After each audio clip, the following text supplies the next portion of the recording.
Prezados seguidores e simpatizantes da doutrina espírita, a partir de 19 de abril, a Sociedade Legião Espírita volta a ter palestras presenciais na sua sede na Rua Vicente da Fontoura, em Porto Alegre. Por cerca de 2 anos, as palestras públicas na casa estiveram interrompidas em razão da pandemia. Passamos a utilizar esse canal para seguir com a difusão de conhecimentos sobre a doutrina codificada por Allan Kardec, além de manter os nossos seguidores próximos. Então, a partir de 19 de abril de 2022, você não verá mais palestras inéditas aqui no canal todas as semanas no programa Legião Online. O acervo com todas as palestras apresentadas nesses 2 anos, além de outros conteúdos, entretanto, vai ficar permanentemente ao seu dispor, para você ver quantas vezes quiser. Basta procurar por Sociedade Legião Espírita no YouTube ou seguir o nosso canal. Fica o convite para que você vá à Sociedade Legião Espírita, assista presencialmente às palestras inéditas e, na sequência, receba o passe. Anota aí, a partir de 19 de abril, todas as terças-feiras, às 19h30, esperamos você na nossa sede, na Rua Vicente da Fontoura, número 1212, no bairro Santana, em Porto Alegre, Rio Grande do Sul. Em nome da casa e de nossos palestrantes, agradecemos a sua preferência pelos nossos conteúdos. Até breve. Boa noite a todos, então. Mais uma vez, nós temos o privilégio de poder falar um pouco da doutrina espírita. E para isso vamos, como sempre, como de hábito, iniciar o nosso trabalho na noite de hoje, nossa exposição, com uma prece. Senhor Jesus, queridos amigos espirituais, companheiros incansáveis, aqui estamos mais uma vez procurando traduzir dentro da nossa pequenez as preciosíssimas instruções que verteram e vertem do alto permanentemente. A começar com Allan Kardec e com o desenvolvimento da doutrina, tentando levar até o próximo uma palavra de conforto, de alento, de carinho e, acima de tudo, a instrução acerca dos postulados doutrinários, para que possamos estabelecer em nossas mentes e nos nossos corações o rumo adequado a darmos às nossas vidas. Sendo assim, Senhor, mais uma vez te pedimos a tua proteção, a tua assistência, a tua inspiração, através dos nossos guias e benfeitores espirituais. Em teu nome, Senhor, em nome dos bons espíritos, abrimos o encontro desta noite. E que assim seja.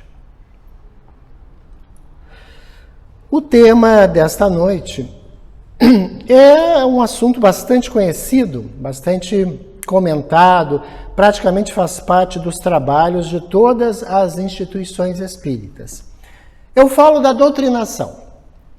Todos nós estamos bastante familiarizados com o termo, doutrinação, e imediatamente a nossa mente se desloca, para as sessões, para as reuniões mediúnicas, aquelas voltadas especificamente à desobsessão, à assistência aos desencarnados. Então nos parece bastante familiar e efetivamente o é. Mas alguns aspectos nós achamos interessante retomar, porque há uma tendência, às vezes, de algumas destas linhas de entendimento se desvirtuarem em função até mesmo de uma ausência de um estudo mais aprofundado, de uma análise diferenciada, e às vezes trata-se de uma simples questão conceitual e que venha nos abrir os horizontes do entendimento para essa temática. Então, o que é doutrinar? Se nós nos apegarmos à expressão em si, de forma neutra, doutrinar seria apresentar uma doutrina, expor uma doutrina. E o que é uma doutrina? É um conjunto de ideias. Então, a doutrinação, de forma neutra, como comentava, seria a apresentação de um corpo de ideias a alguém, indivíduo ou coletividade. Pois bem, utilizamos comumente esse termo. E nessa classificação terminológica, nós já poderemos eventualmente incorrer no primeiro grande equívoco. Quando utilizamos o termo para nos referir às sessões mediúnicas, nós temos que relativizar um pouco este conceito. Por quê?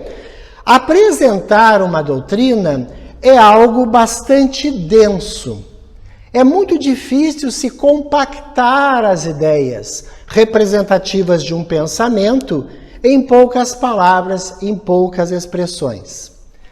Depois, nós temos que entender que a doutrinação, no sentido da assistência espiritual, não se volta especialmente para a mente do desencarnado, no sentido da ilustração intelectual. A doutrinação tem um caráter de assistência imediata, pelo menos em 90% dos casos. Estamos sim acostumados, e isso é do conhecimento de todos, que normalmente nas reuniões mediúnicas de assistência espiritual, como mencionávamos, são trazidos irmãos, espíritos, que apresentam uma série de problemas, dos mais diversos.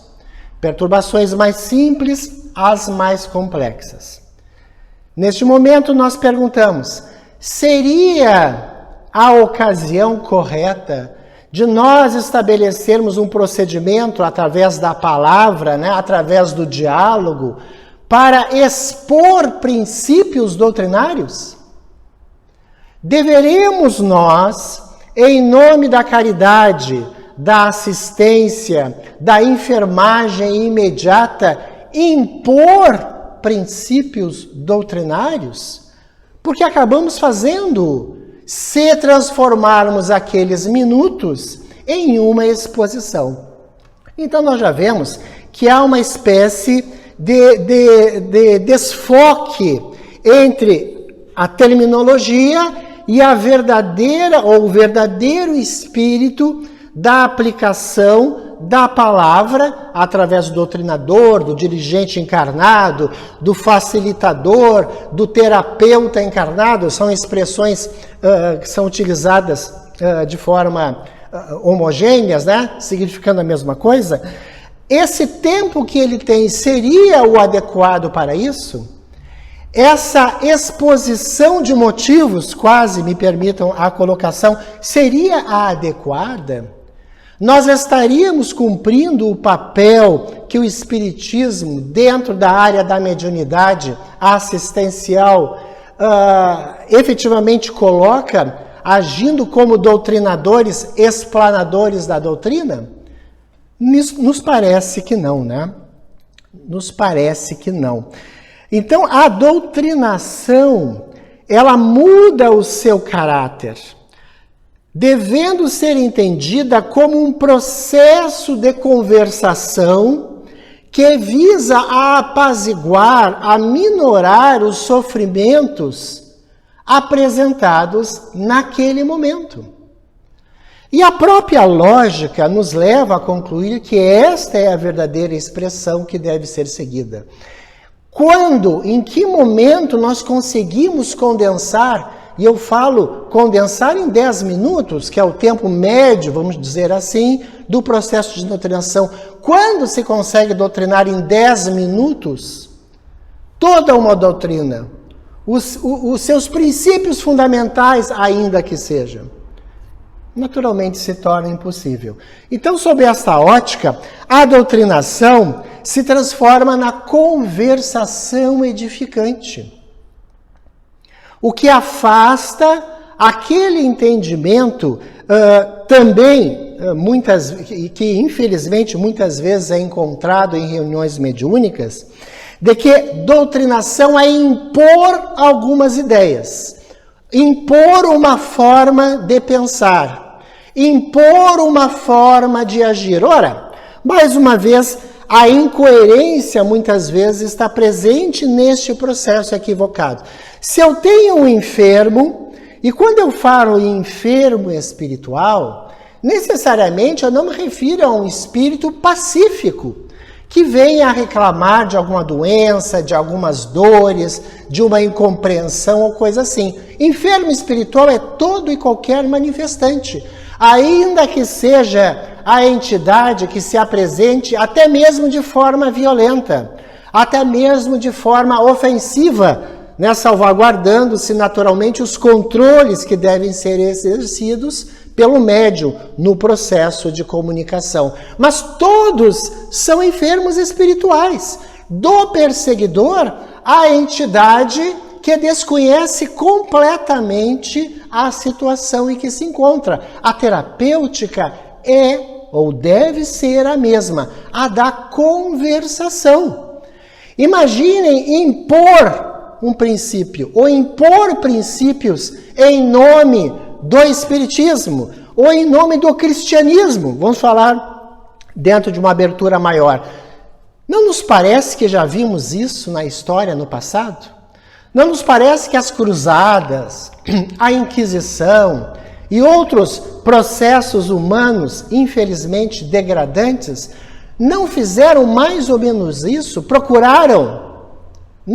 Na verdade, impuseram as suas ideias a um preço que muitas vezes levava à extinção da vida dos conquistados?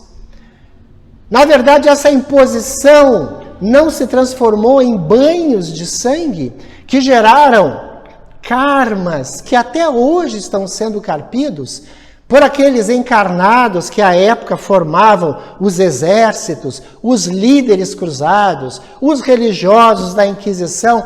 Não nos parece que é mais ou menos a mesma linha de pensamento? Naturalmente, né, salvaguardando-se a distância do tempo e não, naturalmente, o uso de espadas, lanças ou conquistas, mas recordamos que a palavra sempre esteve à frente de todos esses movimentos. Para nós deslocarmos um exército de cruzados, era preciso que a palavra final da igreja, do Papa, que conclamava o extermínio dos infiéis, a conversão forçada dos infiéis.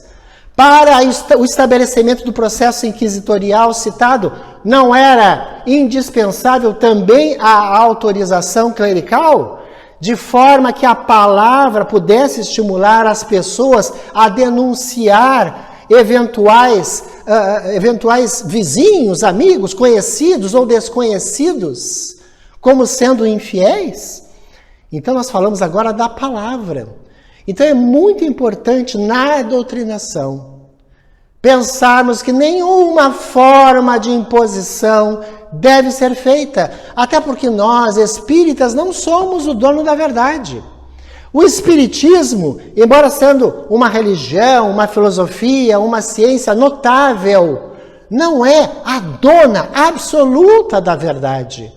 A verdade está espalhada pelo mundo e entre todas as religiões, cada qual cultivando o seu campo de trabalho segundo o seu modelo atávico, segundo as suas concepções de vida.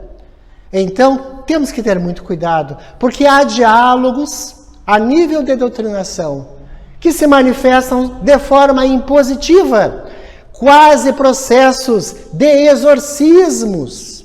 De exorcismo tradicional, que nós bem conhecemos através da filmografia, especialmente, que retrata, né, basicamente a realidade desses processos. Então, doutrinar é a arte da conversação. Não é nem o convencimento, que nós não estamos aqui para convencer ninguém. O convencimento é algo que deve ser livre. Nós devemos nos convencer de algo. O desencarnado deve convencer-se de algo. E como nós nos convencemos de algo? A partir da análise do que nós vemos, a partir da análise do que nos é colocado, mas isso com o passar do tempo. Não naquele momento, não em 10 minutos. o que se tornaria algo completamente impossível, inviável. Cuidemos muito isso. Doutrinar não é discursar. Um dos grandes problemas da doutrinação, muitas vezes, é quando o dirigente, o encarregado da palavra, opta pelo discurso. Mas o discurso, que tem uma importância muito grande no sentido da pregação, da apresentação de princípios, inclusive as palestras doutrinárias, né, na verdade são discursos, né, traduzidos ao modo daquele que expõe. Mas estamos no momento da palestra doutrinária em que é franqueado o acesso livre aos interessados que não são trazidos até a casa espírita, porque as entidades comunicantes são trazidas, elas são escolhidas, lhes é dado o acesso em função das suas necessidades. Muitas são efetivamente trazidas no sentido de inconscientes, em virtude do mal que estão provocando para si mesmo ou para outrem. Então seria o momento certo do discurso? E desde quando o discurso efetivamente convence? Então devemos entender, acima de tudo, que o diálogo construtivo, e o diálogo, como a própria palavra deixa bem claro, é essa interlocução em que ambas as partes estabelecem a conversação, ou seja, deixar expor o desencarnado as suas dúvidas, as suas mazelas, as suas dores e inquietações, para, a partir daí, o terapeuta encarnado apresentar ideias, princípios, orientações de forma neutra. E a correta expressão é de forma neutra. Logo, o dirigente deverá apresentar os princípios espíritas? Eu diria que não, porque são princípios complexos. Bom, então ele deverá apresentar princípios cristãos? A princípio, diríamos que sim. Mas mesmo os princípios cristãos não se aplicariam a todo e qualquer caso, porque há muitos espíritos que podem ser trazidos que não estão ligados ao cristianismo, oriundos de outras convicções religiosas. Então, como nós poderíamos resumir tudo isso, condensar tudo isso e procurar oferecer um direcionamento, uma linha de atuação mais segura? Poderíamos dizer assim: vamos falar de amor, vamos falar de equilíbrio, vamos falar de caridade. São termos, são expressões neutras e universais. Amar a si mesmo, respeitar-se, amar o próximo, respeitar o próximo, são princípios universais, incursos em múltiplas ou em todas as religiões, de uma forma ou de outra.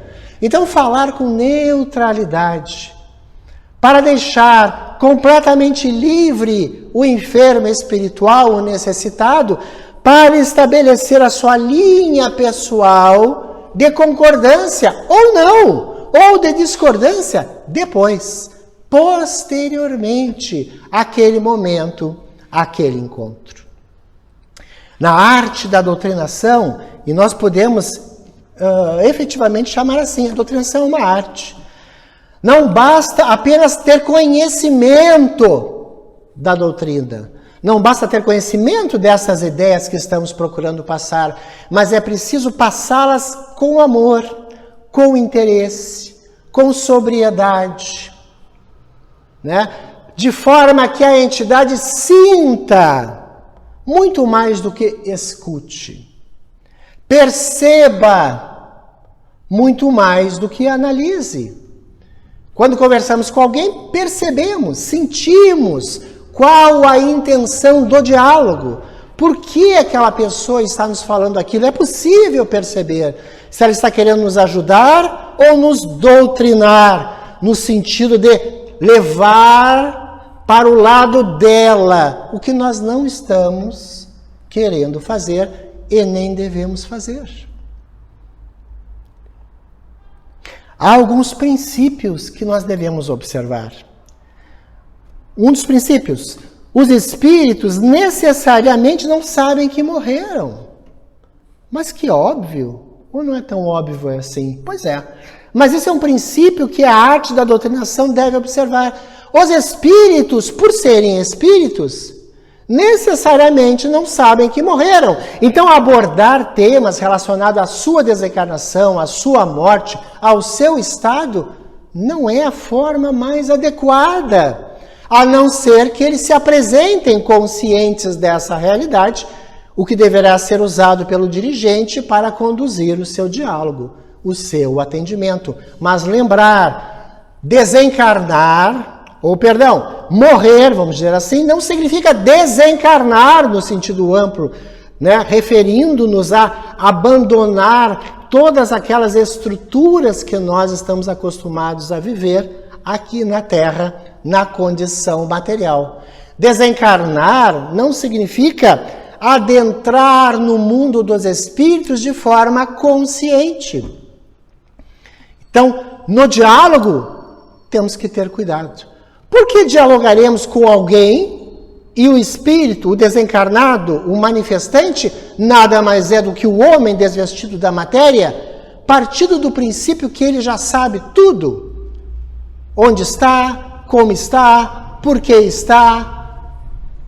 Não há nada na doutrina que endosse tal entendimento. A partir das próprias obras de Allan Kardec, quem observa, quem analisa, por exemplo, o céu e o inferno, que contém uma série de comunicações ao final da obra, de vários espíritos em diferentes graus de entendimento, percebe de imediato, o grau de desconhecimento de uns com relação ao seu estado.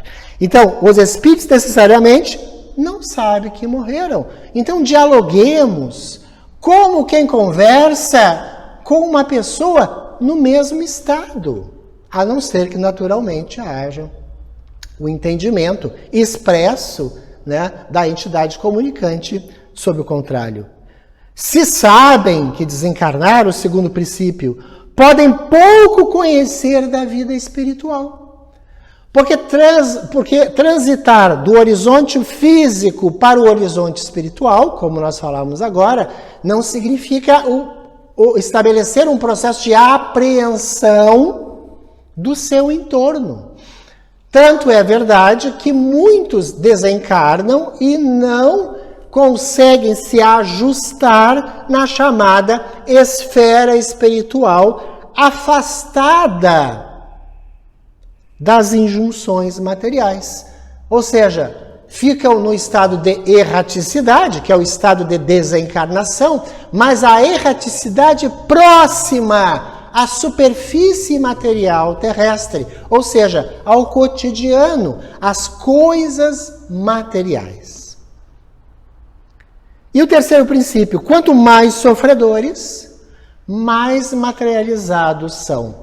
Porque o sofrimento, seja aquele provocado em virtude de um ato que ele praticou, uma ofensa a uma pessoa, um homicídio que tenha praticado, o autocídio, né, ou outras experiências negativas, fazem com que o espírito, exatamente por permanecer mais próximo da crosta e do ambiente do crime que praticou, do ato que praticou, ou da situação que o consome, se torna muito mais materializado ainda, e literalmente ele está com uma carga de fluidos muito densas, a tal ponto que nós praticamente falamos com alguém muito próximo vibratoriamente, e muito próximo na sua tessitura perispiritual, quase que um encarnado, muitas vezes. Então vejam, é necessário dosar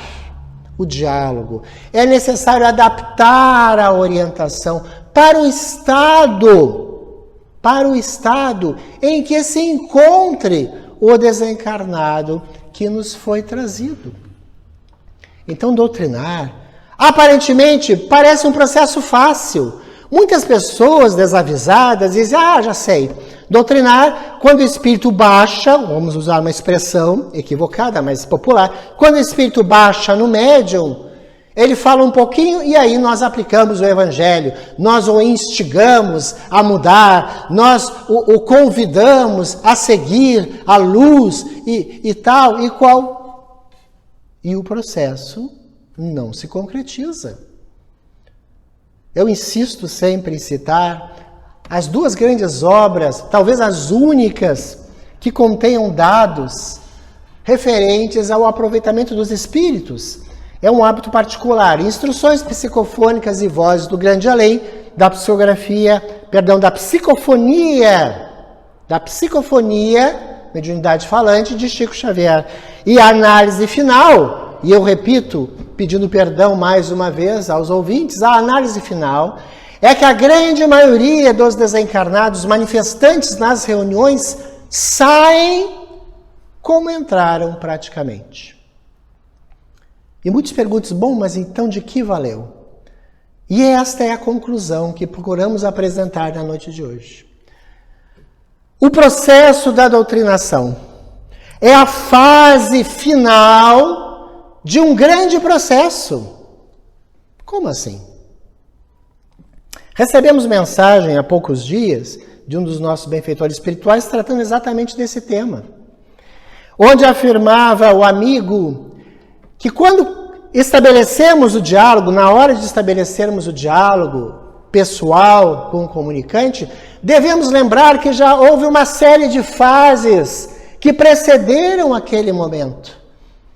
A retirada dos espíritos do lugar de onde estavam, muitas vezes charcos, regiões trevosas, casas, habitações em que eles agiam como verdadeiras assombrações, no sentido negativo, a retirada desses espíritos já é a primeira fase em que os desloca de ambientes fluídicos, pestilenciais, o que alivia, pelo simples deslocamento, já parcela da sua carga psíquica.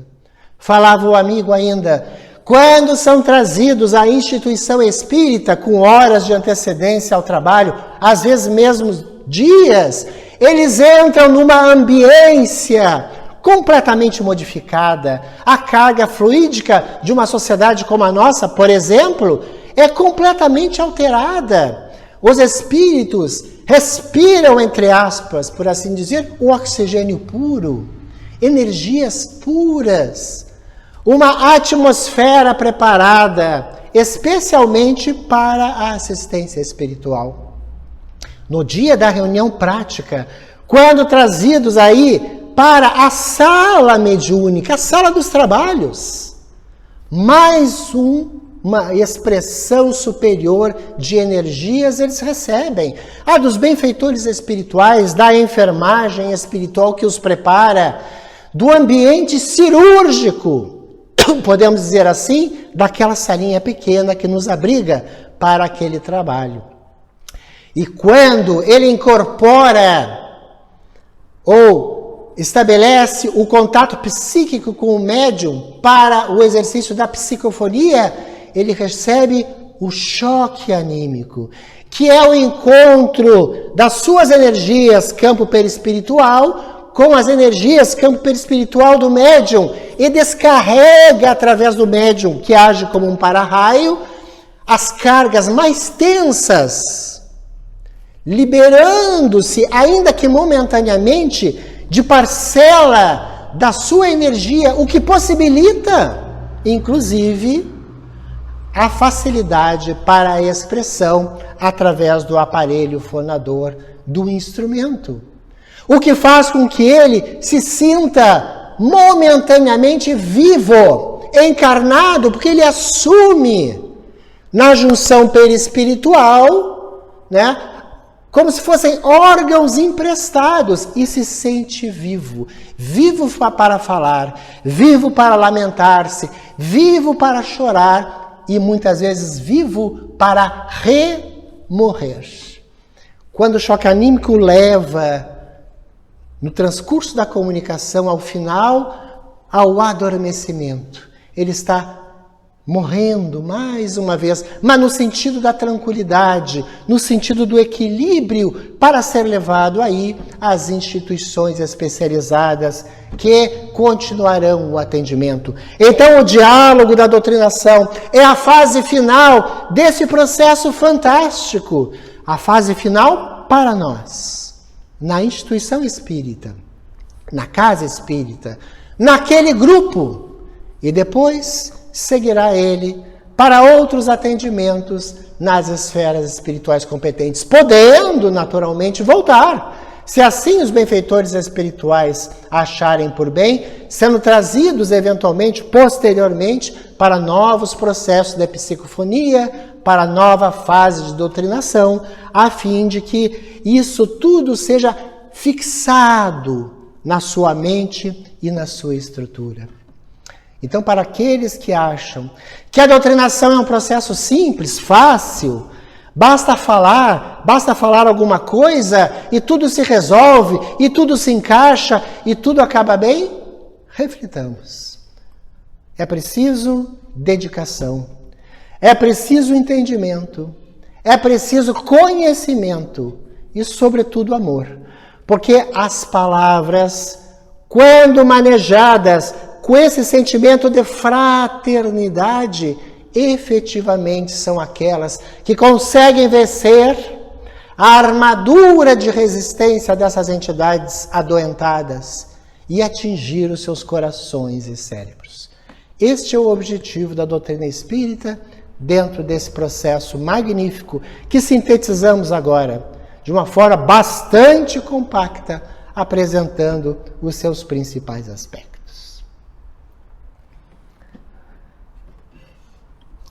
Senhor Jesus, amigos espirituais, que possamos prosseguir sob a Tua égide, Senhor, e sob a inspiração permanente dessas equipes valiosas que se valem dos nossos limitados recursos a fim de semear o amor entre todos, principalmente entre aqueles que sofrem, os que desconhecem e se rebelam, os que perseguem, ainda que desvinculados do corpo físico, não entendendo que fazem o verdadeiro mal para si mesmos.